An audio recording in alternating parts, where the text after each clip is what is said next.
Okay, so today I want to be talking about hair and I'll touch a bit on skin. As you can see, I've got my hair out today, and basically, I just want to share with you guys what I use on my hair and how I get my hair to be like this. All right, so I just want to put it out there that obviously our hair is not the same because we're different and different genes and everything, but I won't go into the scientific part of it because I don't know anything about it really, but I just know my hair. And I know that even though we've got different hair, we can adopt some of the same habits that will give us the result that we want. So first up, I want to say, if you want a hair that's got volume and healthy and looks healthy and is and feels healthy, stick around. Okay, so number one, you need to be hydrated yourself. That is, drink lots of water, at least 2 liters a day, which is what I do. Not only is it good for your hair, but it's literally good for your skin. I don't necessarily have a skin problem, but if I use like too many products, or even if it's just one product but too many times on my skin, then I tend to get a rash. So try and learn your skin and find out what it is that works for you. But the number one thing that I would say, first try before you try any other product, is drink lots of water and see for like 30 days, even 21 days, and see if you will see a difference in your skin, and then take it from there. If you feel you need to seek a professional, then I would recommend that you do that. So yeah, so water is good for the hair as well, like I said, but also it's good to put water on your hair. If your hair is relaxed, like with chemicals and everything, we tend to not want to get water on our hair, but water is actually good for the hair. So make sure you have one of these for yourself. These are very cheap, actually. They sell them at all the pharmacies or chemists, and in some of the China malls you will find like a spritz or a spray, an empty spray bottle. So get yourself one of these, and I'll get into it later on as to what I do with it. And then the type of shampoo that you use is very important as well.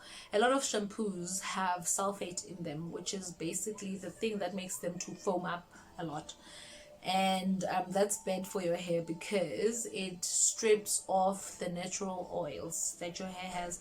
So if you don't have like a sulfate free shampoo, I would suggest you just wash your hair with just water until you can get your hands on a sulfate free shampoo. They tend to be a bit up in price, but it goes a long way, because you don't wash your hair, as black people, we don't wash our hair every day. So if maybe, let's say, you're gonna wash your hair once every week or once every 2 weeks, which is basically what I do, depending on what, if I've got like a protective hairstyle, so I'll wash my hair maybe once every 2 or 3 weeks. So it lasts me a long time. So maybe that's like something you can invest in. And then oils, what I use on my hair, or currently the products that I'm using, I forgot to say that I'm currently using Africare products. These are products that are made by Tulisa Mondliwa. I used to go to school with her, big ups girl. And what I love about her products is that she actually personalizes the products for you. Basically what you do, you take, even if you're combing, for instance, like, your hair would fall out, you take some of that hair, you put it in a glass, fill up the glass with water. If the hair will either sink or float, so then according to that you will make the products, which is like, I love that the products are personally made for my hair. But in addition to that is how you apply the products. Like the Ostrich got a shampoo and a hair butter and a hair growth oil. I think that's what it is. So what I do with the oil, I mix it with water. So I will either, if I'm applying the oil, I will take this, first spray my hair and scalp with this, or in another one, because I've got like quite a few of these, where I mix the products in with the water. And what that does is it actually reduces the dandruff as well. So I used to have like dandruff for days. I haven't washed my hair in like 2 weeks, but it's pretty clean, and I can go on for another 2 weeks, but I won't do that because that's just gross. But if you moisturize your hair, then your scalp is not dry. Because what tends to happen is if you just apply oil to your hair, then it dries out quicker.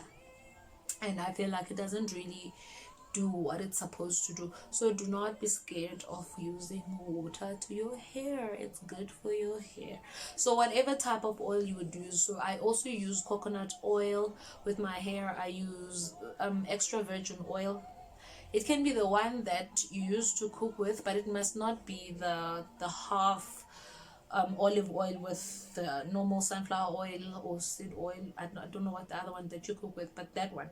It mustn't be mixed, it must be extra virgin oil. Then you can use that for your hair and your skin as well, because I use it on my skin as well, and you'll be popping. And you need to have essential oils. I buy most of the essential oils that I use from Discam, and what they help with is with the hairline as well, because with the hairstyles that we do, sometimes they tend to break the hair, especially around the edges. And I'm actually still working on my hairline, and it's taking time, but I'm definitely seeing the difference. And then another thing that's very important for hair is to trim your hair. Yes, it sounds a bit much too, but no one really wants to cut their hair, especially when you see that it's growing. But it's actually good. The more you cut, the more it grows longer. So you must make sure that you've got yourself a pair of these, and just make sure that you only use them for your hair. Don't cut your clothes with them. And I trim my own hair because honestly, if like you go to a salon sometimes, unless they're like professional and they know what they're doing, and you've seen them trim someone else. I once went to a hairdresser, and the way they were trimming my hair, or trimming the edges rather, it was just not on. So I've seen like videos on how to trim my hair. I'll hopefully one day do one, but you can find a video on how to trim your hair, and it really helps with the growth, because you're cutting off all the unhealthy damage part of your hair, which is like right at the edge of your hair, or the split ends as we would call them. Heat. I hardly, in fact, I could say I stopped using heat, but every now and again, depending what type of protective hairstyle I'm going to do, I will do, but it must be on medium or cold. And the hairstylists hate this, especially here in Joburg, because they just want to put heat on that hair and just burn it and burn it and burn it, and it is absolutely bad for your hair. So if you can, don't, if you, for instance, I wash my hair a lot at home, and I let it air dry, which is very healthy for your hair. So what you can do is, after you wash your hair, you do like a twist out or something like that, and just let the hair dry. And what that does, it stretches the hair to grow and helps it dry naturally without it being damaged by the heat. So heat is like, keep it to a minimal to none, because it breaks the hair down. Protective hairstyles. Well, I like doing braids and like twists and cornrows, or straight back as we call it. And what I like about this is it does not damage my hair, and I can keep it for a bit of time. I really prefer braids to weaves and everything. So if you are doing braids, try not to pull your hair. Like if you're doing like an updo, don't do it like the whole week. Do it maybe once or 2 times a week, and not consecutively. So yeah, that's another thing you can do. It's very good to have protective hairstyles. And remember, when you're sleeping at night, use a satin scarf or satin pillow, because it helps your hair not to break with the type of material it is. So don't use the old stocking.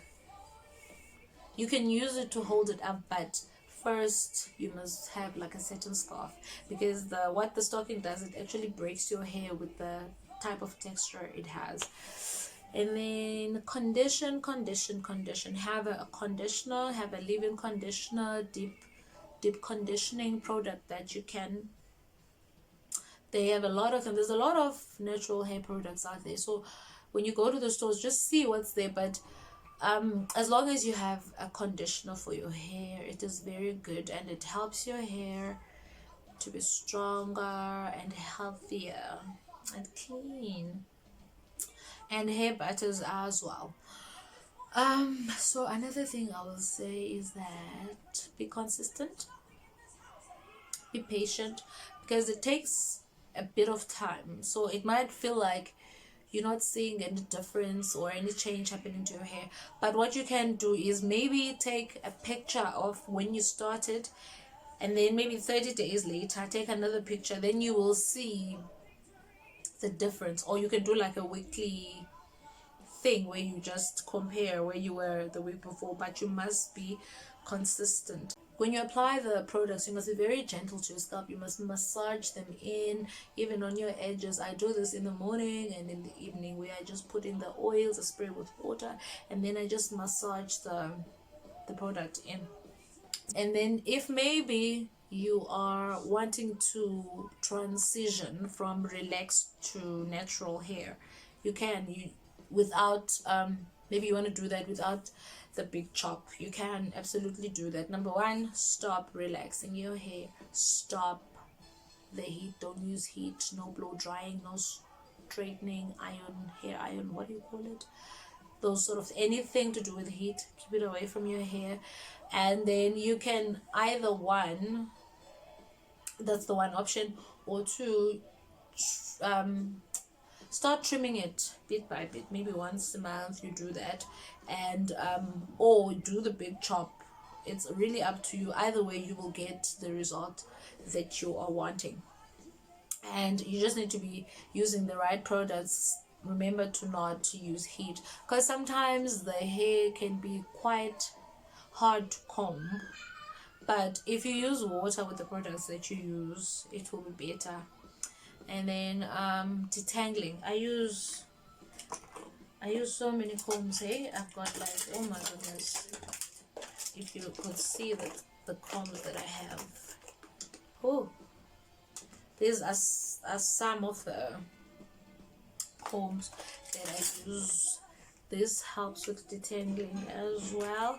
This is nice to comb with. So all the combs that I use are wide tooth combs. This is when I'm plaiting. I prefer this comb. Always make sure that your combs are clean, because products can build up and then you find that there's dandruff in the combs as well, and then you put it back on your hair. So it's kind of like you will just wash your hair. And if you go to the salon, make sure that they use clean combs, because sometimes they just will use the dirty combs. I bring my own comb, and they may give you the look, but at the end of the day your hair will be clean and you're not taking everybody else's dandruff. So be very strict. And if you want to, also bring your own towel, unless your hairdresser is very tidy and clean and neat and everything, where you can see the towel is fresh and no one just use it before you. So be very strict with your hair, because hair is very sensitive, and at the same time your hair can grow and be as healthy as you want it to be, but you just need to be disciplined with the hair and the type of care you give to your hair. So when you detangle your hair, also just be gentle with your hair, because it can easily break. So you want to be gentle even when you are unplaiting. Be gentle. So if someone is unplaiting your hair, they must be very, very gentle with your hair. Kids hair, I would follow the same procedure, where no chemicals for children. Parents, please, no. And if obviously they may say that it's hard to comb, so what I would do, they have nice natural hair products for children as well. So what you can do is to apply the products on the hair while hair is still wet. So what you can do is to do this maybe after bath time, while you are dressing them up, but before the hair gets dry. Put on the products that you use on your baby's hair, and then style them the way you want, and then finish dressing them up, because then by the time their hair is dry, you're already done with them, and then they won't hate the process of being styled. Shrinkage is real. But like, if you will see with my hair, it's pretty long when I stretch it out like that, and it's natural for natural hair to stretch and shrink, and it's healthy. So don't feel like if your hair is shrinking after you wash it, then you've lost your hair. No. And the more you use the right products, or the good products, if I may, for your hair, the less your hair should be falling out. So, but some obviously would still, but the more you care for your hair and you learn your hair, the less you will have on the floor and on comb. I hope this was helpful. And so, yeah. Thank you again for watching, and if you have questions, please leave them on the comments section and I will answer all of them. Thanks again for watching.